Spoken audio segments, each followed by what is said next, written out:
নামাজ যদি কোনো ব্যক্তি নিয়মিত না পড়ে সে মুসলমান থাকে না।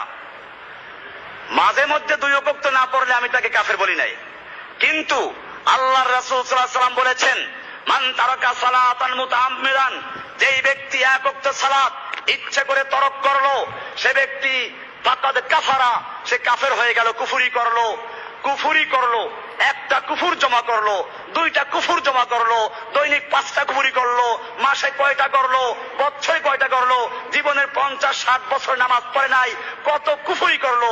ওই বেটা 1টা-2টা টাকা জমা করতে করতে একজন লোক টাকা ওয়ালা হয়ে যায়।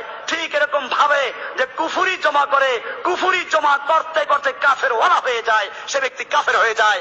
ওর বউ যদি নামাজ পড়ে ও বেনামাজি হয়, বিয়া থাকবে না, মরলে পরে জানাজা হবে না, মুসলিমের জন্য জানাজা, ওর জন্য জানাজা নাই, ও যদি মরে মুসলমানদের কবরস্থানে দাফন করা যাবে না। এই জন্য আমি এই আমার বক্তব্য যাদের কানে যাচ্ছে ইন্টারনেটের মাধ্যমে সবাইকে আমি সাবধান করছি, বিশেষ করে ওলামায়ে কেরামদেরকে, ইমামদেরকে বলবো, যদি কোনো মহল্লায় চিহ্নিত বেনামাজি মারা যায়, আল্লাহর হস্তে তোমরা ওর জানাজা বাতিল করে দাও, ওর জানাজা পড়ার অধিকার নাই।